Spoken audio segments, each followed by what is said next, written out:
Good evening and welcome to Explorers, Seekers of the Truth, episode 23. Tonight, as always, I'm Chad Charlesworth, and I'm joined by my best friend and co-host, Lesson Cavage. So how are you doing tonight, buddy? I'm fantastic, my friend. Thank you so much.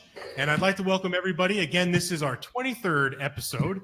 We're really excited about tonight's show as we have a very special guest joining us.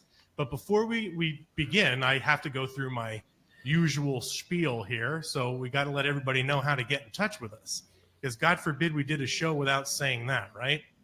As usual, you could all get in touch with us at our website, www.explorersgroup.com. We're on Twitter at Explorers Group and here on Facebook, facebook.com/Explorers Group. We're also on Instagram, iTunes, YouTube. So just go on any one of those social media outlets and search Explorers Seekers of the Truth and we'll probably be there. So that's about it for me there, Chad. Yeah, also, we're actually also on Stitcher now. So if you use Stitcher for your podcasting and all that, you can find us on there. But, so tonight we have a very special guest. He's a cryptozoologist, an author, a TV personality. He's none other than Ken Gerhard, who was so gracious, to hang out with us tonight and do a little, conversation and talk a little bit about some of the books he's written and some of the different cryptid creatures that are out there. So, please feel free to submit questions, for us, for our guests in the comment section, and we will try to work them in during the show. Not promising that we'll get to all of them, but we will try to work them in. So we do appreciate you guys doing that. Yeah, that's right. So without further ado, ladies and gentlemen, we have Ken Gerhard. Ken, how you doing tonight, buddy? Good evening, gentlemen. Thank you so much for having me on this evening. It's definitely a pleasure and an honor to be here. Yeah, thank you for joining us. We totally appreciate that. Yep.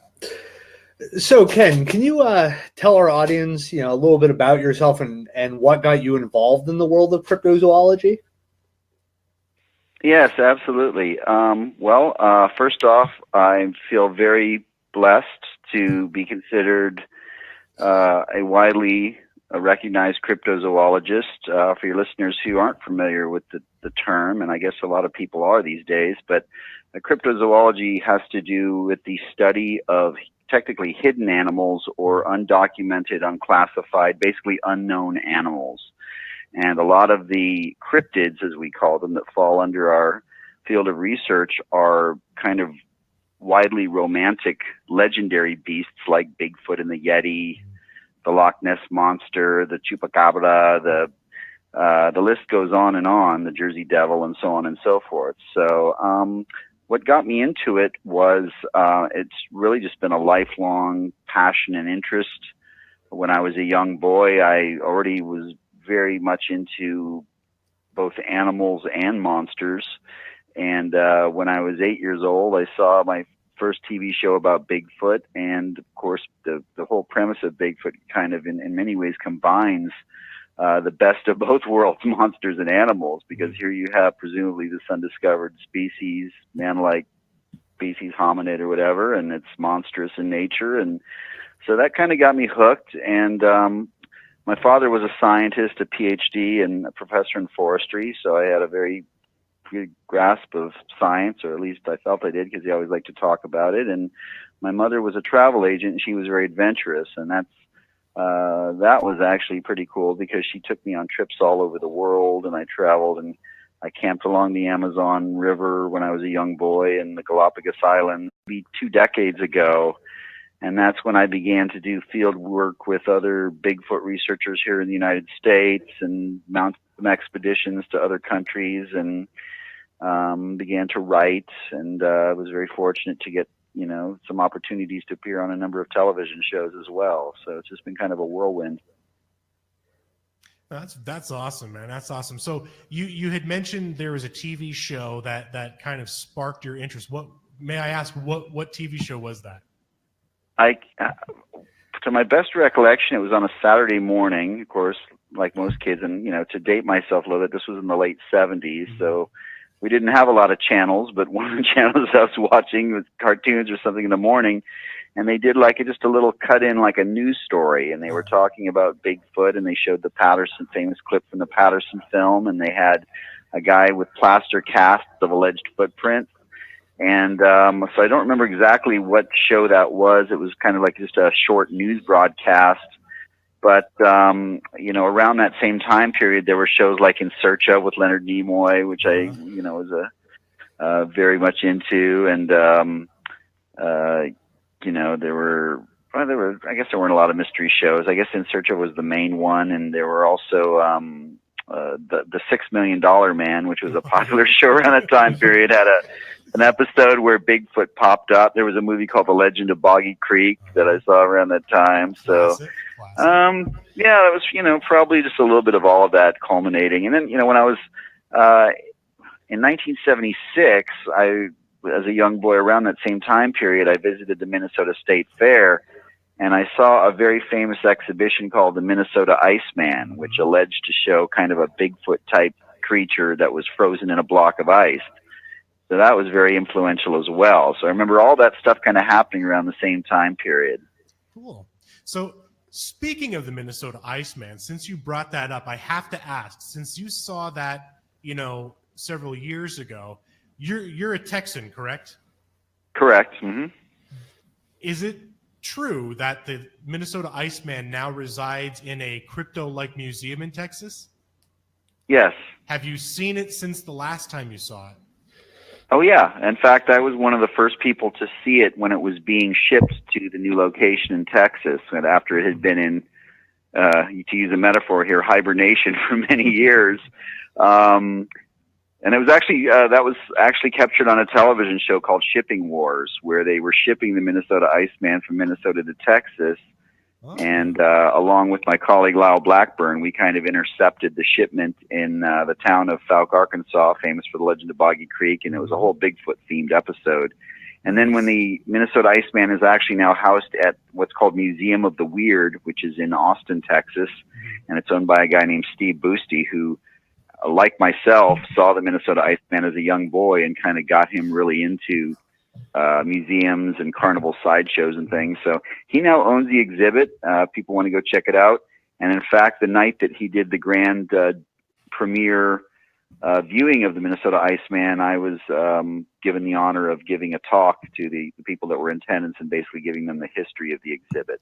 Awesome. So anyone that's in Texas or passing through Austin, Texas, can definitely go check out the Minnesota Iceman exhibit. It's pretty cool. Awesome. 2 questions, and you could answer however you want. I'm not judging. 1, has it changed since the last time you saw it? And 2, do you feel it's authentic or more of a sideshow gaffe? Well, without getting too much into the story, because it's a very complex saga, and I actually write about it in my most recent book, but the exhibit I saw in 1976, I'm pretty sure is the same thing that I saw in 2014, I believe, when it was unveiled here in Texas. It looked strikingly similar, the same facial expression, the same posture. It just felt very familiar to me. Now, that said, the story of the Minnesota Iceman is essentially that there are a lot of people that believe that there were 2 Icemans, and there was basically a bait and switch that went on. Mm-hmm. And what happened was that originally there was potentially a real living flesh and blood animal. The Iceman was actually something organic, and it was studied by scientists through the ice. They weren't able to actually to sample it or touch it, but two cryptozoologists studied it in 1969.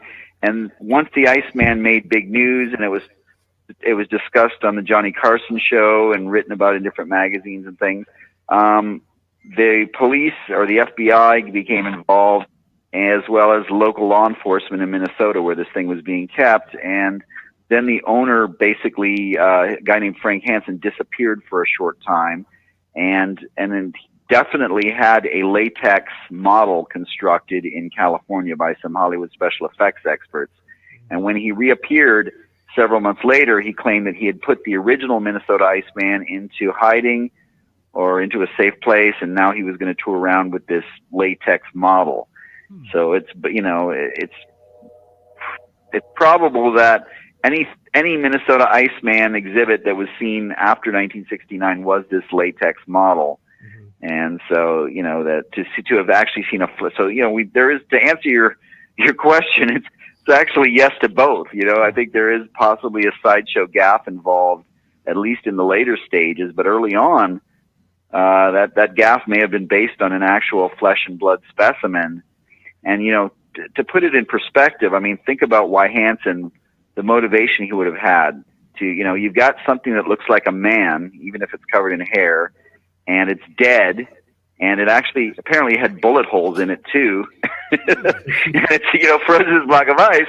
So the FBI are, hey, where did you get this man-like thing, and why has it been shot, and why is it dead, and you're making money off of it? So you can understand from that perspective why, he might have been motivated to replace the original with something latex and avoid getting in any trouble. But anyways, it's still a mystery, though. I don't think we haven't solved it after all these years, and we never will, That's awesome. So before we get into any more information on some of your books and some other topics, as you may or may not know, Chad and I usually discuss an oddity of the week before we get into the, I guess, for lack of better terms, the meat of the show. And we kind of pick a strange topic that we find floating around the world, the wonderful world of Facebook, and kind of give a mini breakdown as to what we feel or think it may be. So would you mind joining us as we talk about this week's oddity? Of course. All right, good. So I'm going to let Chad kind of give the listeners the idea of what the oddity is for this week. And if you could give us your professional synopsis on it, that would be awesome. Sounds good. Okay. Chad, take it away, buddy. So this week we found, our oddity of the week, and it's described to be as a Loch Ness-like creature that washed up on a beach in Georgia. Now, according to the USAtoday.com, Jeff Warren sent a photo of the creature. If Les can pull up the image for me, it would be great. Thank you, buddy. He sent it to the Savannah Morning News with a note that says, "This is not a joke." When he found the carcass on the shore of Georgia's Wolf Island National Wildlife Refuge last week, he said, Warren's first thought was it was a dead seal. But after photographing the remains of the sea creature that had washed up on the beach, he described it to a station, WJAX, as a Loch Ness type thing. Indeed, the body's long neck, small head, reminded a lot of the locals of a cryptid river monster, I believe, that they have there, the Altamahaha in Georgia. Its own version of an aquatic monster there, and it's very steeped in southern folklore. Warren spotted the creature while he was out on a boat ride with his son in the Georgia Barrier Islands area. According to First Coast News, a large heron was at the carcass when he first got there. So let's see here. Anything else important in this story? Do you want to go right into it, Les? Since we're kind of a little more pressed for time to this. Sure, that's fine. Yeah. So one of the things from looking at the photo and some of the experts that have commented, from different, ocean marine scientists and stuff like that, is it does kind of look like a decomposing frill shark.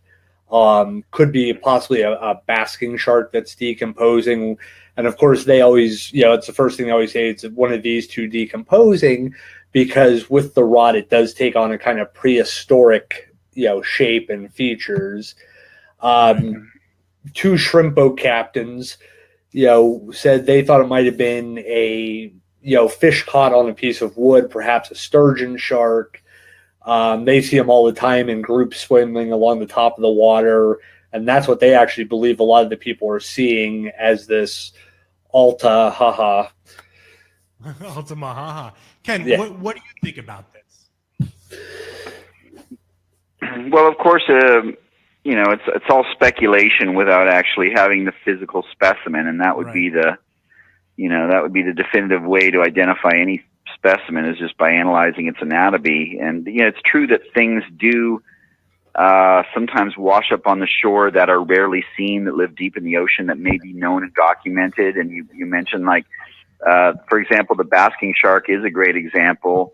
There have been many times throughout history where decomposing basking sharks have washed up on beaches and have been called monsters until they were, studied more intimately. But, two things about the photo or the footage. One, there's not really a way to tell a sense of size or scale. There's nothing like a ruler or anything placed in the photo next to the object in question. Now, that's not necessarily a huge deal, because I don't know if there are any claims that it's an enormous thing. And even if it were, I mean, where you have full-grown big monsters, you also have to have smaller juvenile baby monsters. So, I mean, but, I will say that, just looking at it, although it does seem to have, and, from one perspective, you could say, okay, it looks like it has kind of a long neck and a small head. But one thing that really jumps out at me is its pectoral fin and just really its skin. But it looks like it has kind of a pectoral skin that's very reminiscent of an elasmobranch, or, basically a shark or cartilaginous fish. And the skin looks very similar to that. So, I mean, it could very well be something known like a goblin shark, or maybe a frilled shark or something like that lives 5,000 feet down in the ocean, and it died and it washed up on the shore. So we can't completely rule that out. So that said, I always tend to, as a cryptozoologist, I try to be as scientific as possible, and that often means erring on kind of the more pragmatic side and saying, if there is a reasonable explanation that you can introduce first, you kind of have to consider that. Right. So you would consider that maybe it is just like an unusual deep sea fish or sea animal that may be known and just looks really weird because it's dead and it's decomposed, or has been somehow mangled or manipulated. On the other hand, also as a cryptozoologist, it's my duty to point out to people that 5,000 new species are documented each year. A great deal of those come from the deep oceans. The Earth's surface is covered by almost 3/4 of the surface is covered by deep ocean that averages 12,000 feet deep. So there are undoubtedly many things deep in the ocean that we've never seen before. And if you want to call those monsters, that's fair. So, I mean, the possibility is always there that something that is unknown to science could wash up on a beach. That's very true. I don't know how it relates to the Altamaha. It looks similar, and obviously Georgia is the location. So, so we'll have to say for now that it truly is an unknown. I'll be curious to see if anyone actually did collect the specimen or has any physical part of that, and if it's being studied by marine biologists, because they certainly will come up with a conclusive answer. All right. Well, that's a pretty fair breakdown, Ken. Thank you so much for that. And now that we got the oddity of the week out of the way, so Ken, we stated previously that you authored a few books, and if you don't mind me saying the titles, you did Monsters of Texas, and I think you co-authored that with Nick Redfern, correct? Correct. Mm-hmm. And then you have Big Bird, Modern Sightings of Flying Monsters, Encounters with Flying Humanoids, and a Menagerie of Mysterious Beasts, and I believe that's your most current book? Yep, that came out year before last. Mm-hmm. Okay, and one in particular I wanted to talk to you about is the Encounters with the Flying Humanoids, but before we get to that, I wanted to pick your brain. Last week we discussed the Chupacabra, and as everybody knows, you were there's a couple of variants on that creature, and what it's supposed to be. And seeing as you were on that Monster Quest episode back in, I believe, 2008, when they aired the Chupacabra episode, I feel you'd be more of the expert on that related subject, and I wanted to get your take on what you feel the creature really is. Like, if you look at the classic, or maybe better, the original description of the Chupacabra, it's definitely more the alien, vampire, real strange creature. And then you have the more recent sightings as more of a canid with mange. What do you feel is more accurate? Well, it's also a regional delineation. So check it out. The name Chupacabra, and this applies to a number of cryptids, things that we study in the field of cryptids. A lot of legendary beasts are cases of composite identity, meaning that you have several different things that are basically being called the same thing. And, that's a cultural thing. But, for example, the Chupacabra is, it's a word that's known throughout Latin and Spanish culture, Latin American Spanish culture. So, it could be applied to by somebody, might apply it to any type of strange creature. But I guess the key point is that the name Chupacabra implies a vampire-like predation behavior pattern. This is something that is drinking the blood of other animals, small farm animals, and so forth. Chupacabra means goat sucker. That's where the name came from. So it is kind of like a modern extension of the vampire mythos. You're correct in that the original sightings out of Puerto Rico and Nicaragua and some of those other nations back in the 1990s described this kind of bipedal reptilian creature with big alien-shaped almond eyes and spikes going down its back, kind of a really weird creature that could really not be of this earth. But through the years, there were strange, and I guess you could call them monstrous animals that have showed up in the United States, primarily here in my home state of Texas, beginning in 2004. And those animals were quickly labeled chupacabras because they had very long fangs, and they were in some cases believed to be killing chickens and other farm animals and potentially drinking their blood, though that's never been proven. Those are just allegations. And because in Texas, of course, we have a very predominant Latin cult, influence, the name Chupacabra was easily introduced and associated with these strange animals in Texas. And I've personally had the opportunity to identify at least a half dozen of these animals that have been called Chupacabras here in Texas. And it was pretty easy to tell that they were, in fact, canids, either coyotes or wild dogs or coyote-wolf hybrids that looked really strange and grotesque. They did not look as you would expect them to be. They didn't have any hair. Their teeth looked more exaggerated, elongated. In some cases, they had kind of disproportionate limbs or other physical abnormalities. So they looked kind of grotesque and monstrous. At least two witnesses I interviewed thought that these animals were responsible for killing their chickens, but not eating their chickens, only killing them and potentially drinking the blood. But I never saw any evidence of that. So a lot of it was helped along by the media, of course, who loves a good Chupacabra story. I mean, let's face it, that's good for ratings when you're talking about coming up at 6 o'clock, a legendary vampire-like animal was shot near some little town. Of course, people are going to tune in for that. So it's just kind of again, composite identity. It's a name that's been applied to a lot of different things. And, like a lot of people aren't aware of the fact that, some of the Chupacabra, and, Nick Redfern, my good friend and colleague you mentioned earlier, he's written an excellent book. He's been to Puerto Rico and done the research there.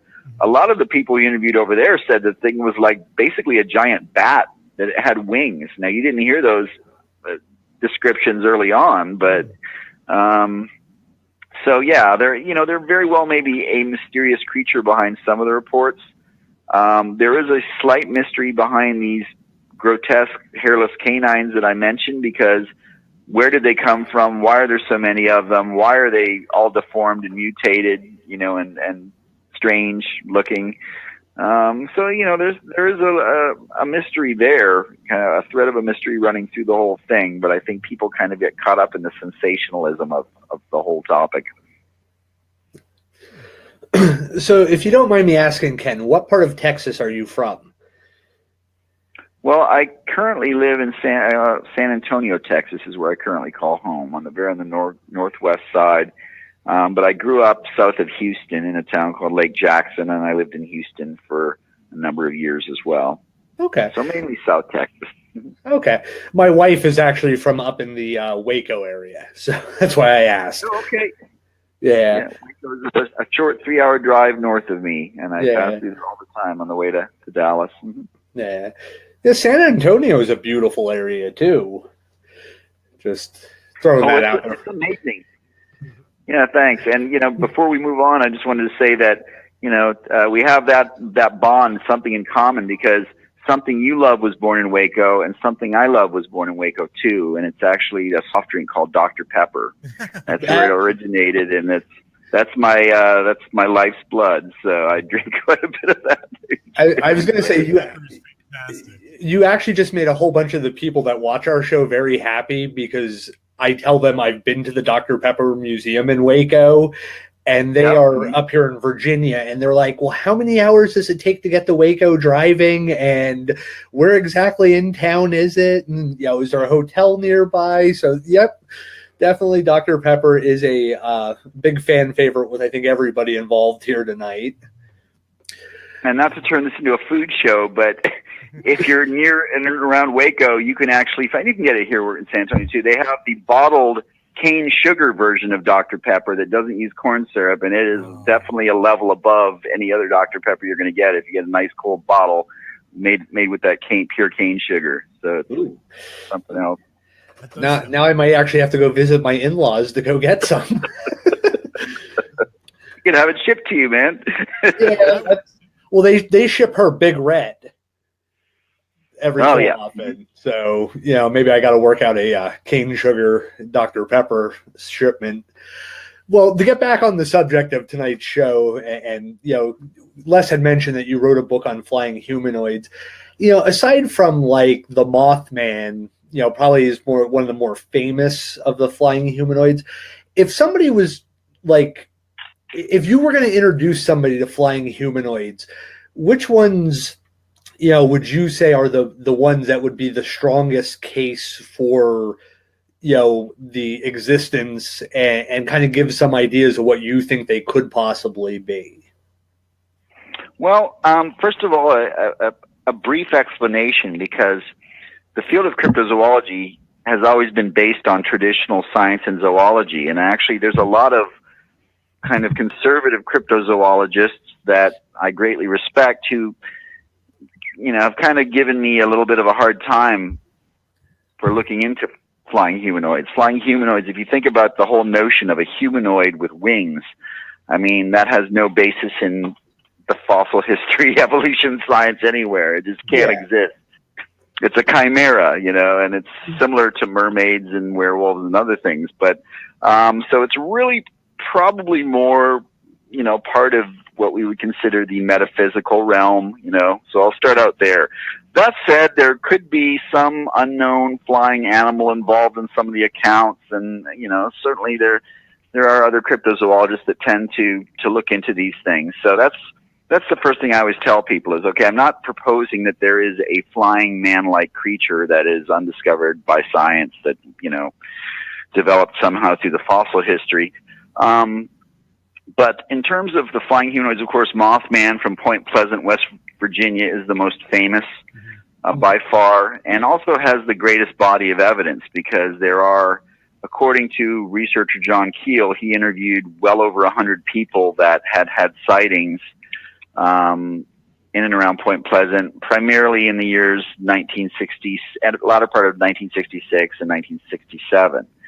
So there are other flying humanoids reported around the world.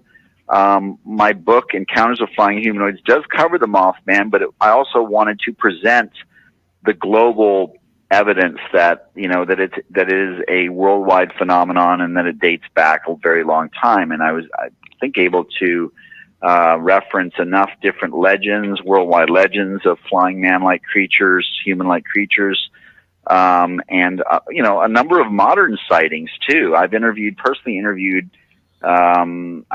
several people who claim to have encountered these things. As you can imagine, utterly terrifying, traumatic, and life-changing experiences to see something like that. Many people perceive the appearance of flying humanoids as a harbinger or omen of some terrible tragedy or cataclysm, and that goes back to the Mothman story as well. So Mothman, I'd say there's the most evidence. and it's all the evidence, of course, is anecdotal. There's no physical evidence and really no photographic evidence that I consider compelling. So, in terms of anecdotal evidence, you have at least dozens or hundreds of accounts of the Mothman from Point Pleasant. You have a handful of consistent sightings of something called the Owl Man from England in the same location over a short span of time. And then most of the others are just very, it's very hard to build or discern any patterns or build kind of a solid case in terms of one specific type, because most of the sightings are fleeting and far in between, not as common as you would think. But, again, looking at the big picture, I think you have, enough sightings around the world and different legends and beliefs and things that these things might exist. As far as what they are, where they come from, I don't view them personally as flesh and blood. I consider them some type of spectral manifestation, and people, of course, that are into the supernatural. It's not my main area of study, but people that are into supernatural studies or metaphysical studies will say that, there are demonic or interdimensional or extraterrestrial. It all depends on where you come from as far as how you see this, any type of manifestation of a, ultra-terrestrial intelligence. So, like with the more recent, what they're considering in Chicago area is the modern Mothman sightings. Have you had any of that stuff presented to you that you feel kind of holds up or could possibly be similar to the Point Pleasant Mothman sightings? I think it's a strong case in terms of the number of accounts. I haven't personally interviewed any of the witnesses. Okay.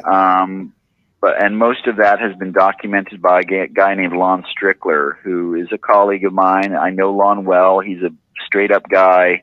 He's a good, solid researcher. So I have no reason to doubt any of his research. But I personally haven't talked to any of the eyewitnesses, and he was, pretty much the main source as far as my understanding of a lot of the accounts, if not all the accounts. He has a website called Phantoms and Monsters, and a lot of people contacted him once he began to publish different sightings. Other people who had allegedly had experiences wanted to talk to him, and so on and so forth. And then I think he ultimately wrote a book and compiled all of them. So certainly it is possible. There tend to be, just like the Mothman situation, when these things appear, often it's a rash of sightings in a short period of time in one particular area, and that does fit the profile. What I was a little bit troubled with reading through all of the sightings and descriptions is how much the physical descriptions change from eyewitness to eyewitness. Some people describe it as a giant bat-like thing. Some people say it was more man-like and kind of a phantom type thing wearing a cape. Some people just said it was a big amorphous flying thing. So, you would hope for better clarity as far as the physical descriptions, but you can understand why people, when they see these things, they don't see them for very long. They're running away, or they're scared, they're nervous, the emotions are high. So, but it is interesting, when you look at the density of sightings and the time period and so forth. There certainly is the potential there that there was something mysterious and strange flitting around Chicago. And doesn't that again speak to the theory that you'd have to be dealing with something non-physical? You wouldn't have. There's no way that a physical living creature would decide to go to Chicago where there are millions of people. It's trying to avoid being found or discovered. So yeah, I to join a gang. Why not go to Chicago for that, right? If there wasn't enough crazy stuff going on up there already. You go there for pizza, you go there for hot dogs. You don't go there to get discovered if you're a flying humanoid. That's right.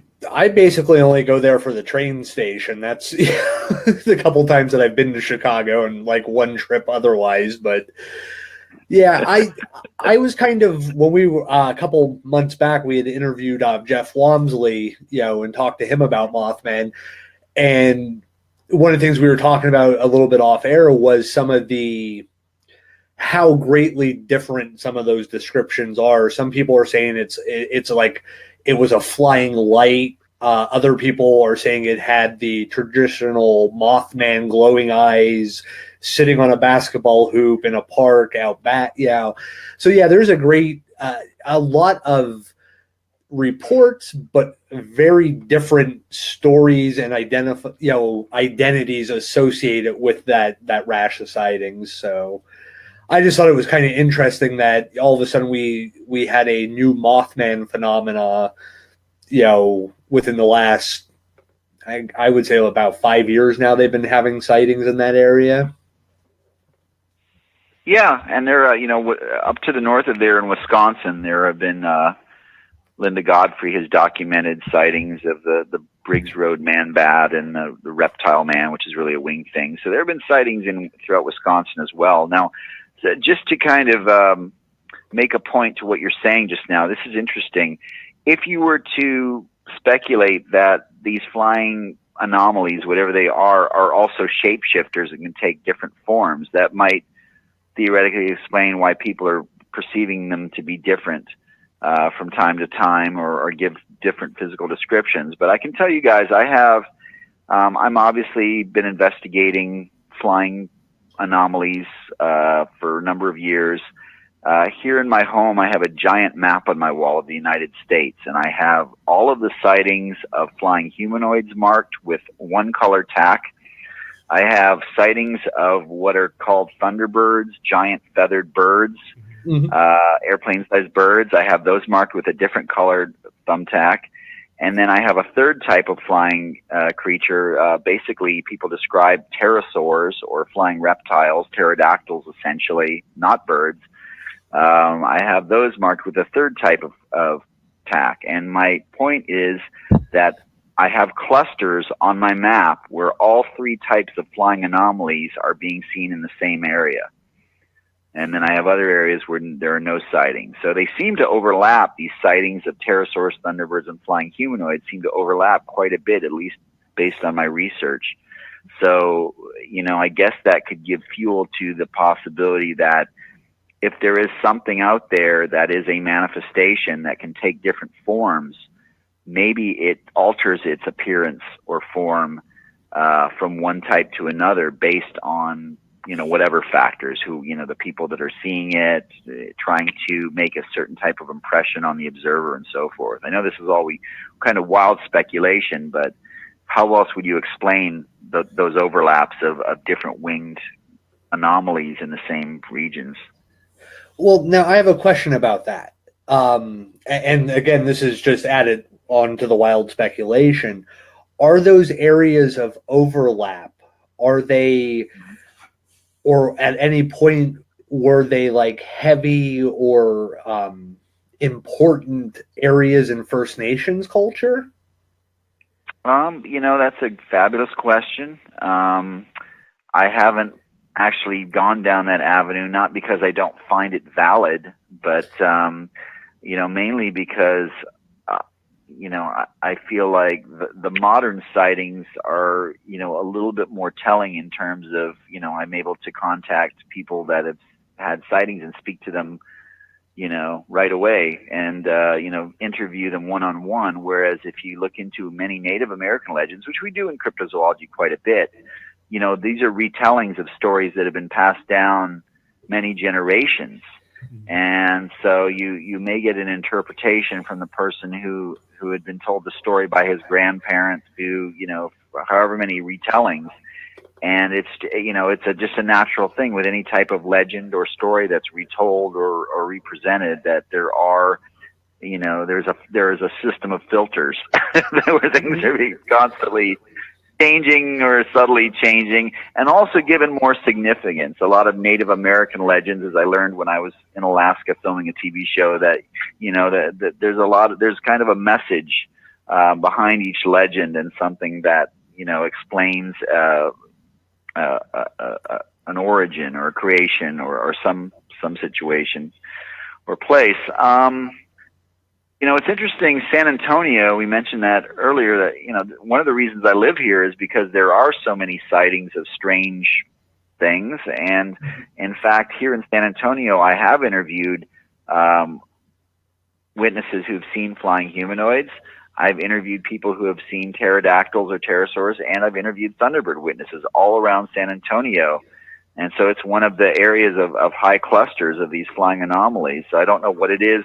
San Antonio has a long, rich history, as many places in North America do, of Native American culture and also early colonization by the Spaniards and other people. So there's a lot of history here. And so maybe there is something to what you say there. Yeah, I was just kind of looking at it because a lot of times when we do our paranormal investigation work, a lot of areas that are, put out there as haunted locations, when you start actually looking back at the some of the more famous ones, you start to run into this was also very neither village important or a meeting place important for different, Native American groups, throughout the time frame. So it just kind of sometimes interests me to see if there's something to that, like there's some kind of layer or, especially with like flying humanoids and stuff like that, if it is a spiritual thing, a manifestation, does it have something to do with the significance of that land or that area? Sure. And, you would have to consider that. I mean, to your point, when I was in just south of Monterrey, Mexico, filming an episode of Monster Quest in 2009, dealing with flying humanoids, in and around Monterrey and just south of Monterrey, there's a very sacred place known as La Huasteca, which is kind of like you said, it's considered a sacred place by the native people. And I got to see some pictographs there that were thousands of years old. So that place had apparently been considered a sacred place for thousands of years. Humanoids, these Dogman or werewolves, he has potentially found connection to different Native American effigy mounds that are kind of up in the area where some of these sightings have taken place. So there's certainly, again, if it's now we're kind of treading more into your territory. So yeah, if it's more of a paranormal thing, then presumably dealing with energy and manifestation of certain types of energy, couldn't that most certainly be tied into, Native American spirituality and long-standing belief systems? Yeah, I just found like I guess that's kind of a question. I just didn't know how to take that. Well, there's a lot of things that could, like you said, with speculation. There's a lot of different scenarios, like ley lines. A lot of times when they have a lot of crossing ley lines, you're familiar with that, yep. Right? Yeah.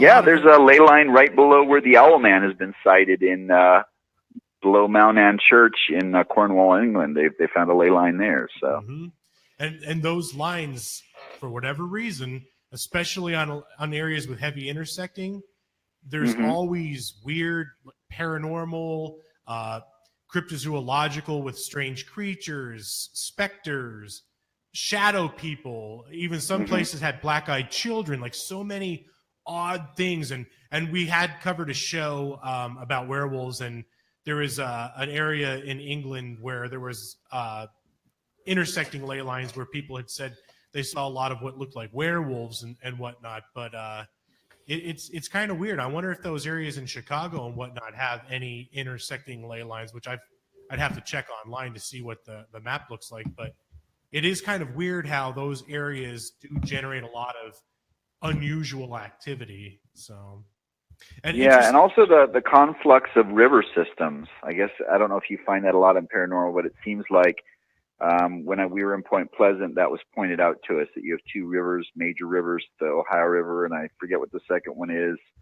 And that has also been kind of connected to other kind of weird flying humanoids and weird creatures that they're often seen where these, major rivers or waterways kind of connect.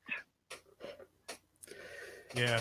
Well, yeah, you're correct. Where moving water produces energy, and especially in the paranormal realm, that supposedly allows spirits to manifest themselves through the energy of the moving water. So there's a lot of, but again, like you had mentioned before, it's all speculative. It's all speculation.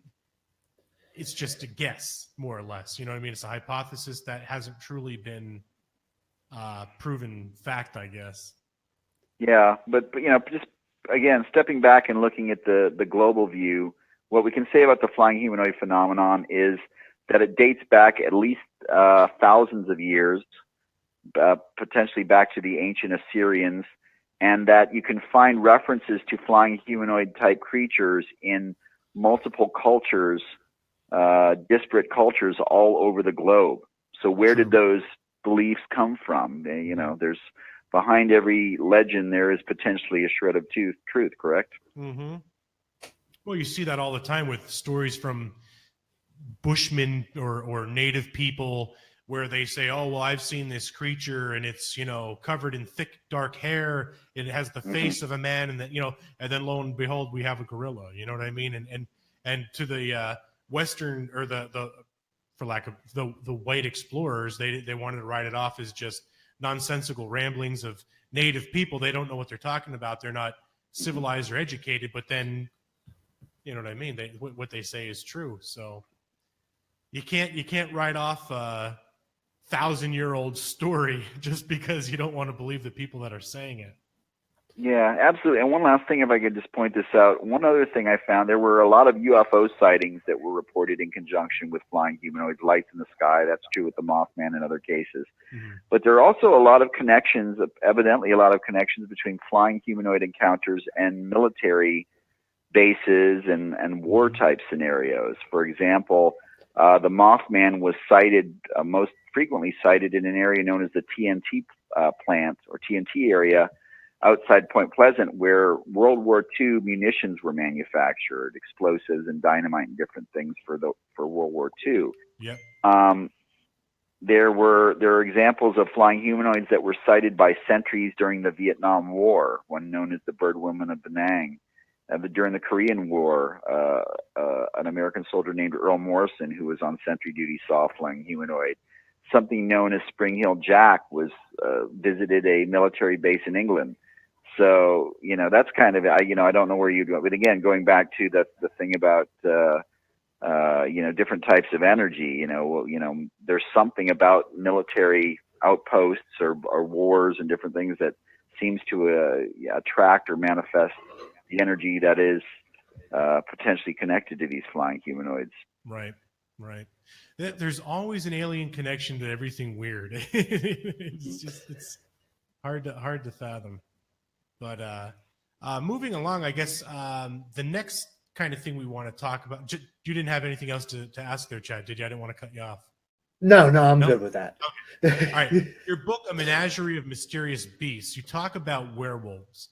And I'm curious to get your take on what the supposed Dogman is or could be. Like, I hear a lot about the Dogman. You see a lot of reports, but for me, it's kind of hard to wrap my brain around that. Now, granted, being a person, involved in cryptozoology, and I kind of consider myself a cryptozoologist as well. I mean, Chad and I have looked into many strange reports that we got from people, and I'm also a member of a few different Sasquatch sites, like the Keystone Bigfoot Project, which was formerly known as the Pennsylvania Bigfoot Society.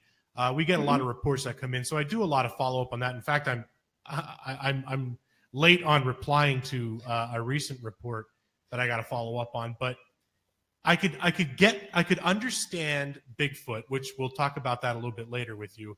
I could wrap my brain around that because there are fossilized remains that could kind of point in the direction of a creature like that actually existing or surviving, throughout time. But the Dogman, or I guess more or less a werewolf, is without the shape shifting from man to beast, the Dogman is hard for me to wrap my brain around just because it's so far removed from anything else that we know or have fossil records of. So what in your professional opinion, what is your breakdown on the Dogman or a werewolf? Well, this is really just a reset of what we just talked about with flying humanoids. It's the same thing. It can't exist, as you said. There's no way. Canids and primates evolved on very separate evolutionary paths and probably split off from a common ancestor, 60 million, 50 million years ago. So, I mean, canids and primates, humanoids, we're very different. Canids have never evolved bipedalism. The direction they evolved in was, made them digitigrade quadrupeds, and that's what made them excellent hunters and incredibly fast and stealthy. Right. And although again, hate to keep mentioning Linda, but she is kind of an iconic researcher as well. She's done most of the research on the Dogman, and feels like maybe that some canids could have evolved a bipedal locomotion. It is true that bears can walk upright on their hind legs for short distances, and some canines that have had issues with their body, their front limbs or whatever, have learned to scoot around on their hind limbs, but it's not a natural form of locomotion. And right. Moreover, the descriptions of the Dogman, are, kind of embody that classic Hollywood werewolf type thing. Right. Some Bigfoot researchers, of course, like to claim Dogman as a type of Bigfoot that maybe has more of an elongate snout or more of a prognathism, more of an extended face that looks very dog-like in profile. Almost kind of like a baboon in a way. Yeah, that's an interesting theory that maybe you would have some element of that. I mean, if you look at other relic hominids like the Neanderthals and Homo erectus, their head was very flat, and they had more of an extended jaw prognathism than modern humans for sure. So they did have a very dog-like look in some ways. So I don't know. Again, I think Dogman might be a composite identity situation, just like we talked about with the Chupacabra. Maybe there are some Bigfoot sightings in the mix. Maybe there are sightings of bears or canids that are walking on their hind legs, but there most definitely has to be a metaphysical, paranormal component as well. And I know the reason I say this now is because we had in 2016 I organized the Dogman Symposium up in Ohio, Defiance, Ohio, and myself, Linda Godfrey, Nick Redfern, Stan Gordon, David Weatherly, John Tenney, a bunch of us got together and talked about, and we had an expert panel, and a lot of the really weird aspects of the Dogman sightings and cases came out. There are a lot of attached, and I didn't get into this with the flying humanoids, but there are quote unquote attachments, which I'm sure you guys are familiar with. That's a word from your field, but a lot of people that have seen flying humanoids have had experienced poltergeist activity or psychic phenomenon and different other residual things after their sightings and encounters.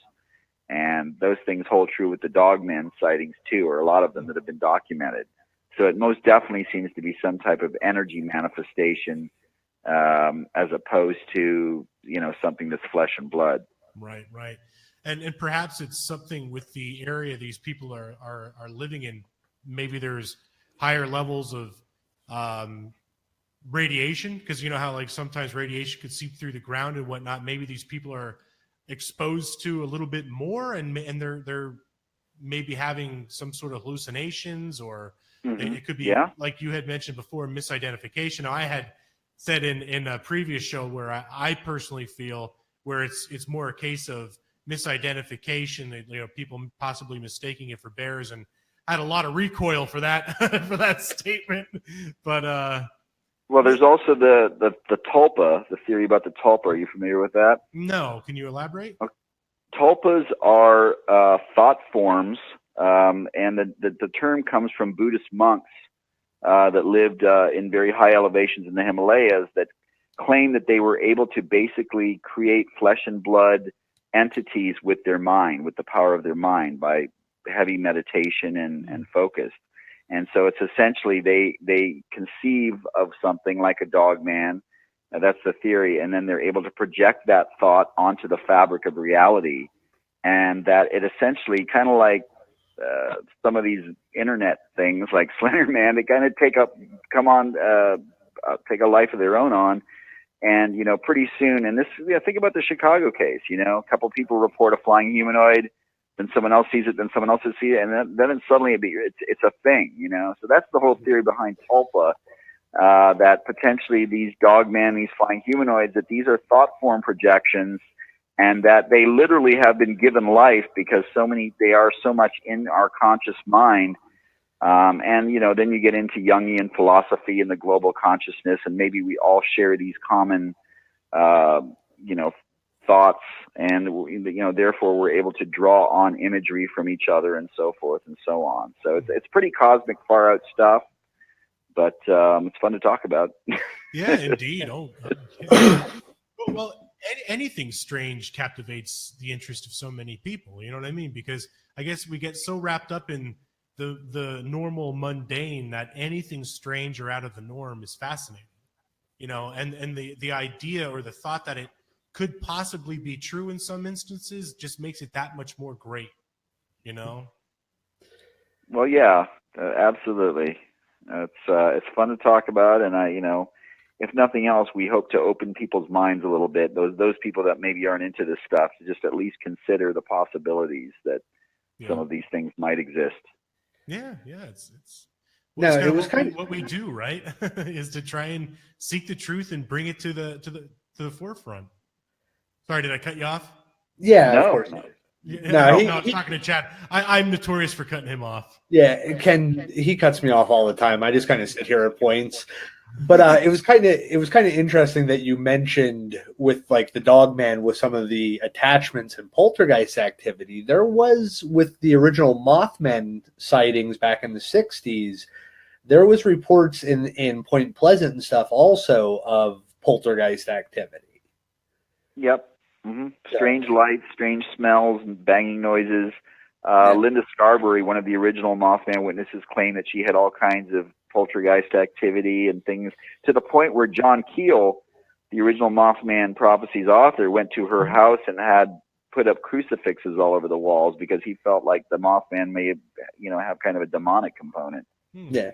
Well, there was even that family, and I can't remember the name of the family, but the little girl had the poltergeist activity in her room, and she claimed it was Ingrid Cold, like with the composite sketch of what she was saying. That's what the people thought of when she said he had a big grin on his face and stuff like that. And it kind of, got spun into the whole Ingrid Cold thing, which of course I say his name and I get goosebumps for some reason. This always happens. Yep. Good name. Yeah. But so before you have to go there, I kind of want to get your opinion on some, with Sasquatch or Bigfoot in North America, some, just kind of give, your 2 cents on it. Yeah. I've never had a sighting myself, so I always tell people I'm 90% convinced they exist. I can't be 100% until I actually see one with my own eyes. Mm-hmm. But, I've been immersed in the research for decades. I've interviewed dozens, if not hundreds, of credible witnesses. I've heard vocalizations that I can't attribute to any known animal. I've seen footprints and other evidence. So I'm 90% convinced they exist. They are, if they do exist, it's not as mysterious and weird as people think. They are relict hominids, which there were a whole bunch of hominids before Homo sapiens showed up on the scene. And those date back 7 million years, primarily in Africa, but you had Homo erectus traveling all over the globe for 2 million years. You had Gigantopithecus, which was, of course, the giant robust ape from China. You had have all these Homo heidelbergensis. So, the notion that you have a surviving population of highly intelligent, and obviously not intelligent enough to embrace technology, but intelligent enough to avoid us. Mm-hmm. And if you consider that these things are intelligent enough to live in the remote areas And it's a matter of competition, of course, because we're very similar. But they live in the areas we don't go. They are probably nocturnal for the most part, so they're up when we're not around. They have very keen sense of awareness, so they can avoid us, or when we're coming, they're going to walk away, like the subject in the Patterson film. So it's not impossible that you have this population of relict hominids living in remote areas, and that they are rarely seen by us, but seen just enough to where we do have sightings and footprints of their casts, and very rarely and occasionally good photographic evidence. Mm-hmm. So you mentioned the PG film. Your take on that? It's real. I mean, it's that's my opinion. It'll never be conclusively proven either way, but the first time I saw it as a kid, even though I didn't really know much, I thought that looks real and natural. It doesn't look like a guy in a suit. And what I always tell people is, it's been studied at length by people that are far smarter than I am, including physical anthropologists like Dr. Grover Krantz, Dr. Jeff Meldrum, Dr. John Napier from the Smithsonian, Donald Grieve, a primate expert from England, some Russians. The Russians did an extensive research study on it for a number of years, and all of these scientists that really spent a lot of time looking at it said that cannot be a human. It doesn't walk exactly like a human. You can see the muscles moving. It's too bulky and massive. And when you compare it to a guy wearing a gorilla suit, which has been the allegation for many years, that just doesn't hold water, because gorilla suits in 1967 sucked. Okay, I mean, they look like big baggy teddy bear things, and you could not, the even modern Hollywood special effects guys. And I've seen TV shows where they studied the Patterson film and said, "Oh, that's a guy in a suit. I could do that." And then they try to do it, and it doesn't look anything like it. And you're like, "No, that's not it." So how did this rodeo cowboy in 1967 pull that off? Yep. If you are working on the new Star Wars movie and you can't do it, so I think it's real. Every time I've watched it, and what's really cool is that lately we've gotten even better enhancements, digital enhancements and slow motions and stuff. And if you really look at it on a big screen over and over again in slow motion with these stabilizations, I mean, you can see things like when it turns in the breasts, the way the breasts bounce. It's like, it looks so natural and real. I mean, just the whole, everything, working together is just very natural, and it's very compelling. And if it were a hoax, I mean, to go to that length, to put that much detail and thought is mind blowing, because like you said, back in the day, you didn't have a lot of the technologies. You didn't have a lot of the spandex suits like we have now with actors that would, dress up to get that flex and muscle and the different motions and ranges of motion. You didn't have that technology back then. And you had Planet of the Apes, and that wasn't very good. Oh, that was very yeah. I was just about to bring up, you got to realize in 1968 was the release of the original Planet of the Apes. Yeah. Now, you got to figure that was state-of-the-art monkey costumes for that time frame. Oh, don't get me great movie. Don't get me wrong, but I mean, just the special effects were compared to the Patterson Gimlin film, though. The monkeys, the chimps, and stuff, or apes in that movie, do not compare with the Patty image walking across that creek bed. Now, what I find kind of odd, I mean, like I'll play the devil's advocate here, is you have Roger Patterson, who was trying to strike it rich by filming a Bigfoot, who, and was known for hoaxing tracks. He goes out in the middle of nowhere. Now, I go out, I go out in the woods all the time. I'm always looking for signs. I'm always looking for something. I mean, the area in Pennsylvania where I live is littered with Sasquatch sightings and encounters and stories and so on and so forth right around my home. So I'm always out there. And I'll get to a little bit of a personal experience kind of to go along with you, what you had said there before, Ken. But you have this guy who, just he goes out, oh, I want to film a Bigfoot. I'm going to go out and film a Bigfoot. You know how many of us have said that and failed over and over again? The odds of this guy just going out there and finding it kind of makes me scratch my head and say, okay, how the hell is that possible? You know what I mean? That doesn't happen. But at the same time, they were way out there. It wasn't like they just parked their car and went 50 feet into the bush and started knocking on a tree. You know what I mean? They went out. Yeah, and not to be unkind, to your point, yes, Patterson was trying to make a movie and was trying to make money, but guys, Patterson was not very smart. That's been pointed out by several people that knew him, that talked to him, that asked him about the film. Mm-hmm. I've heard interviews with Roger Patterson. He was a good old rodeo cowboy. He was not a mastermind at, putting together elaborate hoaxes, at least, unless he really played the part really well. Mm-hmm. The other thing is, it wasn't a random thing. I talked to Bob Gimlin about this several times, because Bob said, well, I guess we're just lucky. It's like, you guys, they were there at that location because tracks had been found a week earlier, a lot of tracks. So they went specifically to that area with a camera to film the tracks. So they had put themselves in a location where there had been a lot of activity recently. They were on horseback, which may have given them an advantage in terms of coming up on it, because if the Bigfoot smells the horse, maybe he's not smelling the human, and maybe he's, not as freaked out. Right.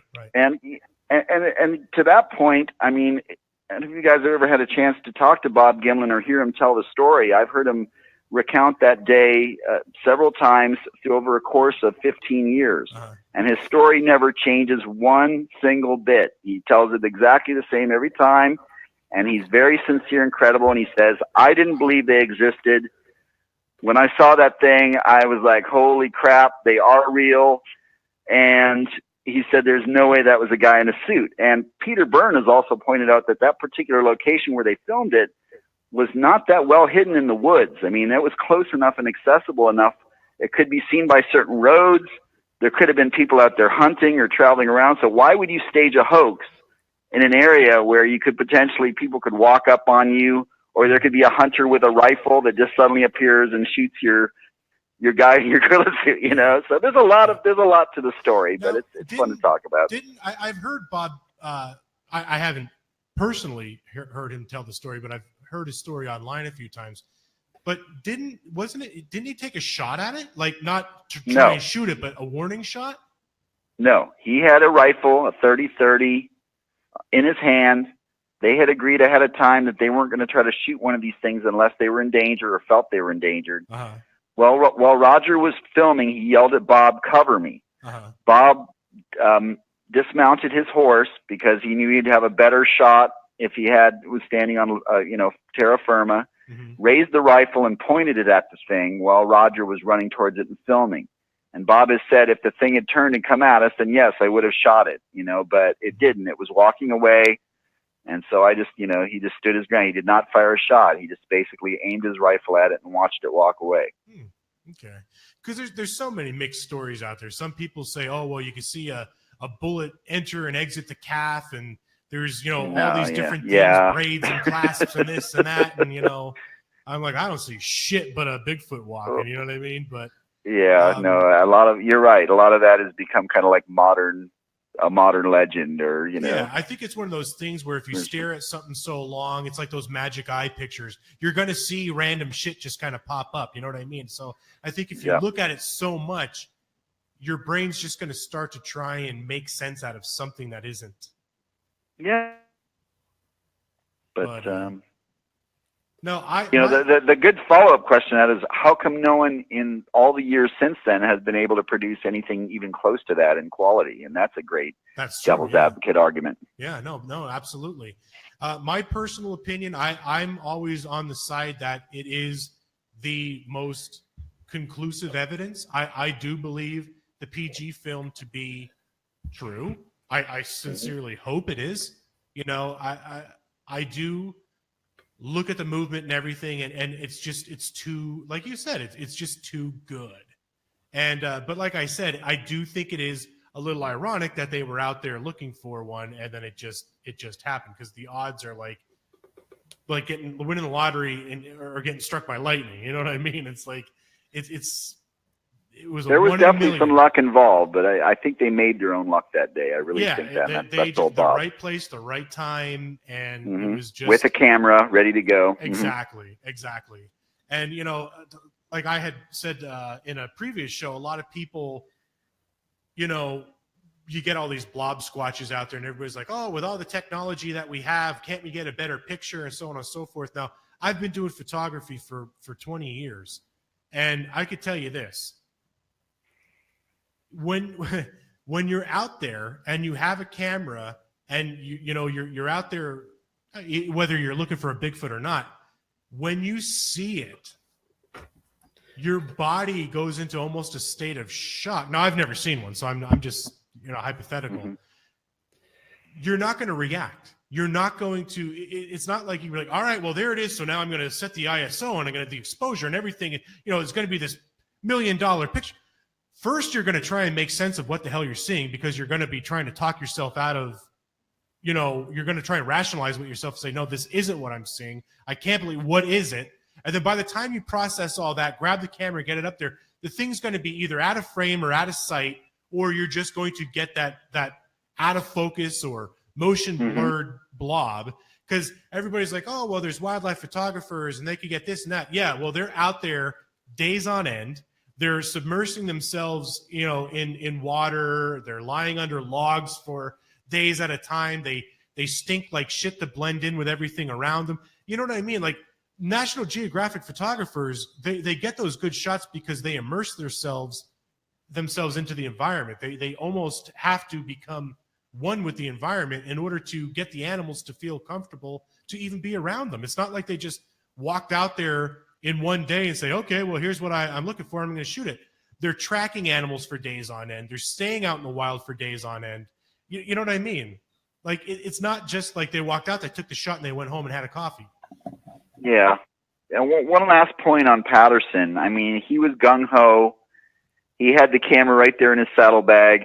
When they rode up on the thing, the horses started to act crazy, but Roger was a rodeo cowboy, so he slid right off his horse as it was trying to throw him in one fluid motion, grabbed the camera, and so he was a great athlete and was able to maintain his calm demeanor, and he was there with a purpose, which was, I'm going to get this thing on film. And so when the opportunity presented itself, he was mentally prepared for that, and even ran towards it, which I doubt a lot of people would have done. True. And, stabilized himself as needed. And he also had the confidence of knowing that Bob had a rifle on the thing. So he had a little bit of backup, But so there, all those things, I think, factored into his success that day. No, I agree. But look at the beginning of that film, though. It's the shakiest, craziest, because he's running to it. He's like, holy shit, trying to, get the camera going, trying to activate this. And it's shaking all over the place. It wasn't until he got to that log and he was able to stabilize himself for that last bit of Patty walking out. But that's kind of to my point. I mean, even though he was there, he was perfect place, perfect time, right? The perfect moment. He still had the dismount. He ran. He's doing that. It's to my point. It's so difficult to get that $1 million picture. And he was there in the right elements. He did get what I consider to be the $1 million evidence, but it was still shaky. You know what I mean? You know what I'm saying? And it's still not conclusive all these years later. So it'll be an ongoing topic of debate and speculation for many years to come. Absolutely. But I think it was Don Keating that did that. Was it Keating that did the more stationary, where he broke the clips down and it looks like a more fluid, straight walk of Patty? There have been a few stabilizations. M.K. Davis has done one. Bill Munn. That's M.K. Davis. That's it, not Don Keating. Yeah, no. And if you look at that and break that down, that to me, that seals the deal. That to me, it just makes it all that more perfect. Yep. So I'm not trying to discredit that film. I'm saying that I do believe that it is real. I think it's very, very, very convincing. Yep, agreed. So, well, I know you said you wanted to keep the show to an hour, and we're 15 minutes over. So I guess we could wrap things up if that's okay with you. I don't want to keep you too long.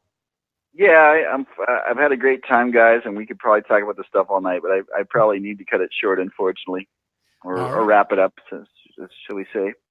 Well, I thoroughly enjoyed talking with you, and I think you covered all the bases. And is there anything before we go off air? Is there anything that you want everybody to know? Any new projects? Any books, shows, events? Anything? Feel free to plug away. The floor is yours. I appreciate it. Well, I do have some upcoming events this year, so I'll be speaking at the Southeast Texas Bigfoot Conference on the weekend of April 21st, and that's going to be in Huntsville, Texas, first year, but a stellar lineup of speakers. The following weekend, April 27th, 28th, and 29th, I'll be in Minot. I hope I said that right, North Dakota. Maybe it's Minot. That's kind of an unusual place to be, but anyone up in North Dakota, I'll be at a MagicCon speaking there. And then the first weekend of May, May 5th, I will be at the Ohio Bigfoot Conference in Salt Fork State Park, Ohio, and I'll be speaking there as well. So I've got some appearances coming up, and hopefully if any folks are here interested in hearing more, they'll come out and check some of those lectures out. Awesome. Sounds great. I would like to thank you, Ken, for coming on the show tonight. It was truly a pleasure having you, and it was, some very good stuff that we got to discuss there. I'd also, like to thank my co-host Les for doing another great show, and Xplorers would like to thank the audience for listening, tuning in, sharing us, and following us between Facebook, YouTube, Twitter, all those places. Thank you for having me, gentlemen. Some great questions and stimulating conversation. Hopefully we can do it again sometime. Awesome. Well, thank you so much, Ken. You have a good night then. Okay, you too. All right, take care. Bye-bye. Bye-bye. Bye. Well, Chad, another good show, my friend. I enjoyed talking with Ken. He was really cool. Yeah. I wanted to he and Lyle have a very similar look. I'll coin the phrase crypto clones. They look very much alike. And just like Lyle, I think Ken was very laid back, real down to earth, and just a really great guy to talk to, just the same as Lyle was. And I thoroughly enjoyed tonight's show. I think it was really great. And he engaged with us, with our randomness and whatnot. So yeah, I had a great time. So, and like you said, I want to thank everybody for tuning in and, listening to another show with us. And do you want to give the outros, buddy? Where they go? Oh, yeah. Of course, you can reach us on our beautiful website at www.explorersgroup.com, on Twitter at Explorers Group, or on Facebook at www.facebook.com/Explorers Group. Very well said. You can also check out our videos on YouTube. And you can find our YouTube channel by going through our website, again, www.explorersgroup.com. Oh, there you go, yeah. And iTunes and Stitcher now, as you said, we're on Stitcher, right? Yes, we're on Stitcher now, and you can find us also on Stitcher and on iTunes. That's right, yeah. Hey, Bob Hill says, no one ever comes to Jersey. Can't blame them. Are you from Jersey, Bob? I would definitely come to Jersey. I have a couple clients in New Jersey that I go visit, but I want to go to the Pine Barrens. Well, there is the we shared it a couple weeks ago. There is a New Jersey Devil event. Oh yeah, held in Egg Harbor or something like that. Yeah, I'll have to look that up again and see some paranormal store or something. Oh, and there's also Para-Unity. There's a big paranormal get together. I think early summertime, usually in Jersey. It's like the second or third year now that they've been doing it. Maybe it's the fourth year. I might be mistaken, but yeah, there is a couple of events, and I'm sure as if we support these events, we'll definitely more speakers of the levels of a Lyle Blackburn, the Ken Gerhards, the Linda Godfrey's, stuff like that. I think the more we support events like that, the more those events are going to take the chance of booking some larger names. I know with like Paraunity, they kind of stick to a certain, paranormal, like the New York, Jersey, Maryland, groups and speakers. But I think, again, if we as, people who are interested in this stuff go out and support these events, we're definitely going to see an increase, of venues and events happening, and of the level of speakers and guests that they can bring in, because, they're doing these events, and, yes, we always look at it like, oh, they charge $20 to get in. Well, that $20, goes for the venue, for the union that they have to pay to set everything up. And then they want, $30 for me to go listen to so-and-so speak. Well, yeah, they got to pay, that person's hotel, flight, and usually a speaking and engagement fee. So, and then you also got to pay, other incidentals and stuff like that come up. But the more we support events like that, and you can find a list of events on our website. Again, our website is www.explorersgroup.com. And we do have an event section on our, page, and you can see different events on the homepage, that you can see different events all over the country. We don't just limit it to stuff that is in necessarily one geographic area. There's pretty stuff much we around see. the country. Yeah, even I think there might even be a few international things that pop up on there. But it's definitely. Chad does a really good job at sniffing out the events that happen throughout the United States, and like you said, we try and keep it current. It's on our homepage, down the lower left part of the homepage. So check it out. Which I think we're coming close to having, or no, are we into May? I think we have events up until May, so we're gonna have to update it soon. Yeah, I'm not sure how far. I honestly haven't looked how far we've had it updated, because we updated it for like a year. Updates, but yeah, that runs us into May. But yeah, like, if you guys get a chance to go to some of these events, even if it is a little bit of a drive, take a shot, take the drive, go see a new town, something like that, go to the event, spend a couple bucks, at least it'll help justify these people throwing these events.